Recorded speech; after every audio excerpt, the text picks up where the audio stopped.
जो एसएससी है, एसएससी का एग्जाम हुआ था 24 को, ठीक है। उसमें सबसे बड़ी कमी क्या देखी गई थी कि जो बच्चे थे उनके जो सेंटर थे उनके होम टाउन से सैकड़ों किलोमीटर दूर रखे गए। दूसरा जो रीजन था प्रोटेस्ट का कि जब बच्चे वहां पर पहुंचे तो ऊपर जो फैन चल रहा था वो भी अच्छी तरीके से काम नहीं कर रहा था, गर्मी का मौसम आप जानते हो। तीसरा कारण ये था कि जब बच्चों ने एग्जाम देना स्टार्ट किया तो किसी के कंप्यूटर काम नहीं कर रहे थे, किसी के कीबोर्ड टूटे हुए थे, किसी के माउस टूटे हुए थे। ये हालत थी एसएससी की व्यवस्था के। उसकी वजह से जो 24 को पेपर था, नेक्स्ट एग्जाम जब हुआ तो उसके मैक्सिमम क्वेश्चन रिपीट हो गए। जब मैक्सिमम क्वेश्चन रिपीट हुए तो रिस्पॉन्सिबल पर्सन से जब टीचर्स ने पूछा कि ऐसा क्यों हुआ, तो वो जो रिस्पॉन्सिबल पर्सन था उसने बोला कि जो पेपर हुआ उसमें जो क्वेश्चन रिपीट हुए हैं मैक्सिमम, ये तो अच्छी बात है क्योंकि बच्चे उससे कंफ्यूज हुए हैं कि ये क्वेश्चन तो आ गए, अब ये क्वेश्चन आगे नहीं आएंगे। ये उसका जवाब था और हंसाने वाला जवाब था, समझ रहे हो। ये व्यवस्था है एसएससी की। उसके बाद में ये चीजें फैलने के बाद में जो टीचर्स थे जवाब लेने के लिए वो एसएससी के ऑफिस पहुंच गए।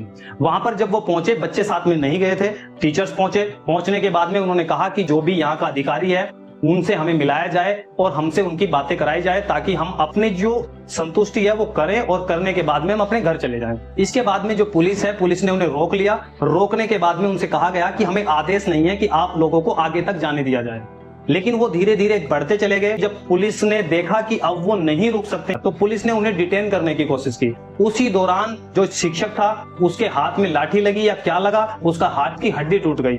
ऐसी न्यूज है कि उसके हाथ की हड्डी टूट गई और जबरदस्ती करके उन्हें पुलिस वैन में भर लिया गया और उन्हें थाने ले जाया गया। वहां पर उन पर एफआईआर दर्ज की गई। देखिए, मैं आप लोगों से एक बात बताऊं, यहाँ पे तो हम सभी के सभी डीओपीटी आए थे और सारे शिक्षक यहाँ पर आकर के हम शांतिपूर्ण तरीके से अपनी बात रखना चाहते थे डीओपीटी में, लेकिन वहाँ पर हमें हमारी बात नहीं रखने दी गई। और जैसे हम सारे के सारे लोग यहाँ पहुंचे, ठीक है, तो हम सारे के सारे लोग जैसे यहाँ पर पहुंचे हैं तो उसके बाद में बहुत बुरी तरीके से, मतलब शुरू में तो हम बहुत प्यार से बात रख रहे थे अपनी, लेकिन बहुत बुरी तरीके से दिल्ली पुलिस यहाँ पर आई और आकर के जो है सभी को बसों में भरना शुरू कर दिया। धक्के मारे। हमारे प्रशांत सर जो है एक बहुत जोर का उनको थप्पड़ मारा गाल पे, जिसके चलते उनका गाल जो है वो लाल हो गया। और शायद एक टीचर है जिनका हाथ भी टूटा है यहाँ पे, संजीव सर है यहाँ पे, और बाकी सभी शिक्षक हैं, सबको अलग अलग बसों में भरा गया। ये व्यवस्था है हमारे भारत सरकार की, एग्जाम सिस्टम की व्यवस्था है। अब यहाँ पर गलती कहाँ हुई, इस चीजों को समझना बड़ा आसान है और जरूरी भी है कि उन्होंने ऐसी क्या गलती करी जिसकी गलती की सजा उन्हें ये मिली। पहली चीज, जब भी प्रोटेस्ट होता है, प्रोटेस्ट करने से पहले राजनीति की जो पृष्ठभूमि है या राजनीति को समझना बहुत ज्यादा जरूरी हो जाता है। जब आप इतिहास में देखते हो तो इतिहास में हमें क्या देखने को मिलता है कि जो हमारा संसदीय सिस्टम है वो इतिहास से ही लिया गया है, यानी कि ब्रिटेन से ही लिया गया है। तो जिस तरीके का रवैया अंग्रेजों का होता था, जब हम उन्हीं का सिस्टम फॉलो करेंगे तो वो रवैया कहीं ना कहीं हमारे अंदर भी देखने को मिलेगा। उस समय की जब हम बात करते हैं तो गांधी जी एक सफल आंदोलनकारी माने जाते हैं। उसके कारण मैं आप लोगों को बताता हूं कि ऐसा क्यों है। गांधी जी ने दो चीजों पर फोकस किया था। सबसे पहले उन्होंने कहा कि अहिंसावादी हूं मैं। गांधी जी ने कहा कि जो मेरे आंदोलन होंगे उनमें किसी भी प्रकार की हिंसा नहीं होगी। और यही कारण, जब असहयोग आंदोलन चल रहा था तो चोरा चोरी कांड जब हुआ तो गांधी जी ने रातों रात अपना जो आंदोलन था, असहयोग आंदोलन था, वो उस समय पर वापस ले लिया जब ये कहा जा रहा था कि और कुछ दिन आप लोगों को इसी तरीके से आप लोग लड़ते हो, आंदोलन करते हो तो 1 महीने के अंदर आप लोगों को आजादी मिल जाएगी। जब हमें आजादी उसी समय मिलने वाली थी, लेकिन चोरा चोरी कांड की वजह से, हिंसा की वजह से गांधी जी ने जो रातों रात था वो अपना आंदोलन वापस ले लिया। सिर्फ किस वजह से? हिंसा की वजह से। उन्होंने कहा कि मेरे आंदोलन में कोई भी हिंसा बर्दाश्त नहीं की जाएगी, एक्सेप्ट नहीं की जाएगी। इसका कारण क्या था? इसका कारण यह था कि गांधी जी जानते थे कि बिना देश के जो लोग थे, जन समर्थन के, कोई भी आंदोलन सफल होना आसान नहीं था। आप अंग्रेजों को जन समर्थन के, भारतीयों के, उन्हें एकता जुटाए बिना आप उन्हें, अंग्रेजों को यहां से नहीं भगा सकते थे। इसीलिए उन्होंने क्या किया? उन्होंने भारत में घूमकर पहले जन समर्थन इकट्ठा किया, लोगों को इकट्ठा किया, लोगों को व्यवस्था समझाई कि देश के अंदर क्या हो रहा है और आप लोगों को किस तरीके से आंदोलन उनके खिलाफ करना है, प्रोटेस्ट उनके खिलाफ करना है। ये चीजें पहले भारत के अंदर गांधी जी ने घूमकर ये चीजें सभी को समझा दी थी।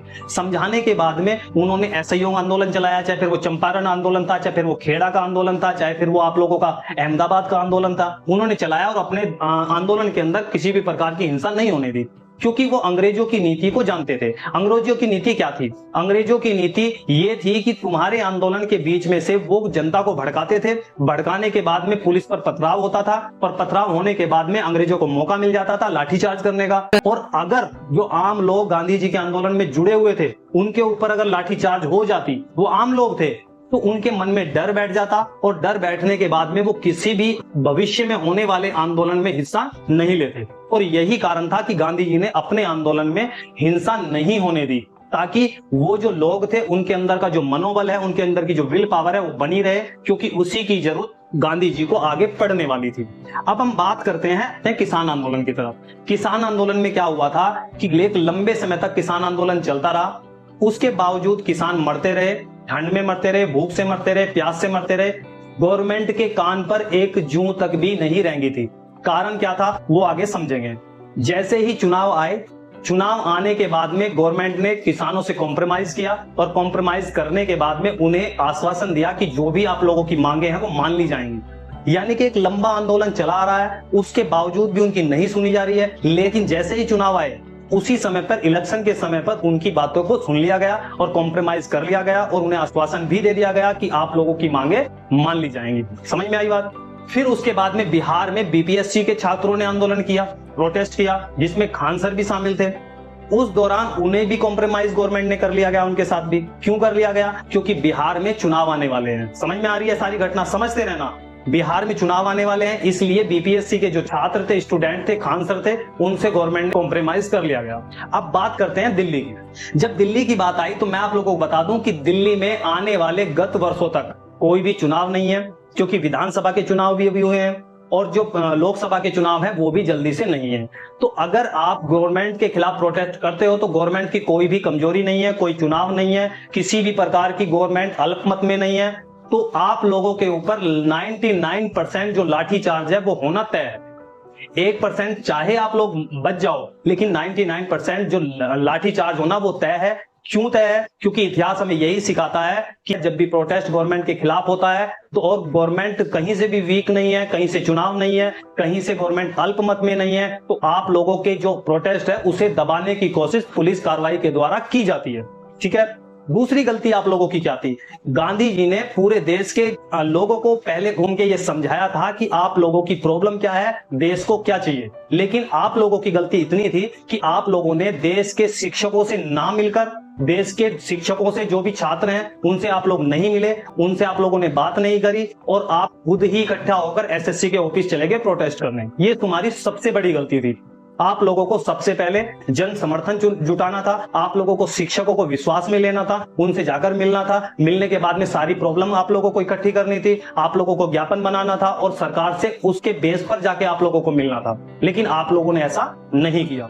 दूसरी चीज, जब भी कोई आंदोलन होता है, गवर्नमेंट के खिलाफ प्रोटेस्ट होता है, तो होता क्या है कि कुछ लोग जो आपसे भी मिले रहते हैं और वो गवर्नमेंट से भी मिले रहते हैं। और ऐसा ही किसान आंदोलन में भी हुआ था।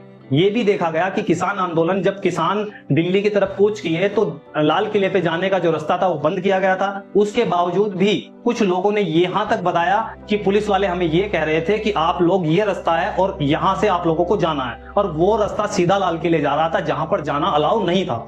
इसी वजह से किसानों के ऊपर भी लाठीचार्ज किया गया था। इसीलिए ये आप लोगों को बता देना मैं चाहता हूं कि जो लोग, जब भी आप आंदोलन या प्रोटेस्ट करते हो अपनी मांगों के लिए, बच्चों की शिक्षा के लिए, तो आप लोगों को ये सुनिश्चित कर लेना है कि जो लोग उधर भी मिले हुए हैं और वो लोग तुमसे भी मिले होते हैं, और वो आप लोगों की पल पल की जानकारी दूसरी जगह देते रहते हैं। इन चीजों का आप लोगों को ध्यान रखना है। तीसरी चीज क्या थी? जो लोग उधर के लोग हैं और वो आप लोगों के बीच में प्रोटेस्ट कर रहे हैं, आपकी तरफ से प्रोटेस्ट कर रहे हैं, वही माहौल को बिगाड़ते हैं, वही हिंसा करते हैं, ताकि पुलिस को मौका मिल जाता है आपके ऊपर लाठीचार्ज करने का। ठीक है। और आपके आंदोलन को दबाने का। ये एक सबसे बड़ा कारण था। इसीलिए बिना आप लोगों को राजनीतिक पृष्ठभूमि समझे बिना आप लोगों को कोई भी प्रोटेस्ट नहीं करना चाहिए। अब आप लोगों को करना क्या चाहिए था वो मैं बताता हूं। आप लोगों को क्या करना है, देश भर के जितने भी शिक्षक हैं उनसे आप बात कीजिए, और आप लोग दिल्ली इकट्ठा ना होकर आप लोग दिल्ली इकट्ठा ना होकर अपने अपने जो डीएम आवास हैं, जो फिर जिला अधिकारी आवास हैं, वहां पर एक अच्छा सा ज्ञापन बनाएं। ज्ञापन में सारी जो भी आप लोगों की समस्या है, बच्चों की समस्या है, उसे आप लोग लिखें। लिखने के बाद में वो ज्ञापन जो डीएम है, जिला जो अधिकारी होते हैं, उन्हें आप सौंपें और उनसे परमिशन लें, क्योंकि संविधान के अंदर धरना देने की आप लोगों को आजादी है, आप लोगों को परमिशन है। आप लोग जिला जो अधिकारी है उससे आप परमिशन लें और आप लोग धरने पर बैठ सकते हो अपनी मांगों के लिए, ठीक है, अच्छी एजुकेशन के लिए। जो पेपर लीक हो रहे हैं उन्हें रोकने के लिए आप लोग जगह जगह पर पूरे भारत में अगर छात्र अपने अध्यापकों के साथ में इस तरीके से शांति प्रदर्शन करते हैं तो इसका इफेक्ट जो पड़ता है वो सरकार के ऊपर ज्यादा पड़ता है, क्योंकि भारत एक सॉफ्ट पावर है, ठीक है। भारत बुद्ध वाले मार्ग पर चलने पर भरोसा करती है। भारत जो है बुद्ध वाले मार्ग पर चलने पर भरोसा करती है। हम गांधीवादी लोग हैं। हम लोगों को शांति से आंदोलन करना चाहिए और अपनी मांगों को सरकार के समक्ष रखना चाहिए, और जो सरकार से बातें जब होंगी तो वो जरूरी वो मान ली जाएंगी, क्योंकि जब आंदोलन कोई लंबा चलता है तो अंतरराष्ट्रीय जो स्तर है वहां पर भी आप लोगों की सुनवाई होती है। लोग देख रहे होते हैं कि भारत के अंदर शिक्षक धरने पर बैठे हैं, अनशन पर बैठे हैं, फिर भी उनकी बात नहीं सुनी जा रही है। तो ये क्या है, वहां की जो सरकारें होती हैं वो यहाँ की सरकार से बात करती हैं कि आप बच्चों को क्यों परेशान कर रहे हो, आप उनकी बातें क्यों नहीं सुन रहे हो। तो जब पॉलिटिकल जो प्रेशर है, इंटरनेशनल प्रेशर उनके ऊपर आता है तो वो आप लोगों की बात सुनते हैं। तो आप लोगों को प्रोटेस्ट जो है वो शांति के साथ में करना चाहिए और पूरे प्लान के साथ में करना चाहिए, पूरी राजनीति को समझने के बाद में करना चाहिए। आप लोगों का ऐसा नहीं है कि मुंह उठाया और आंदोलन करने पहुंच गए, मुंह उठाया प्रोटेस्ट करने पहुंच गए। एक मूवी आई थी साउथ की, उसमें व्हाइट डेविल नाम का एक विलन होता है, वो Abhimanyu, returns of Abhimanyu movie का नाम था। तो वो विशाल से बोलता है कि बिना पानी की गहराई जाने पानी में छलांग नहीं लगाते मुन्ना। गहराई जाने बिना पानी में छलांग नहीं लगाते मुन्ना, नहीं तो डूब जाएगा। तो उसी तरीके से आपने भी बिना पानी की गहराई समझे उसमें आप लोगों को छलांग नहीं लगानी है, और आप लोगों को राजनीति को पहले सही से समझ लेना है कि गांधी जी ने अपने आंदोलन में क्यों हिंसा नहीं होने दी, ठीक है। गांधी जी को एक बार पढ़ो तो सारी पृष्ठभूमि तुम्हें समझ में आएगी कि आंदोलन किस तरीके से किए जाते हैं, प्रोटेस्ट किस तरीके से किए जाते हैं और शांति से अपनी बात कैसे मनवाई जाती है, ठीक है।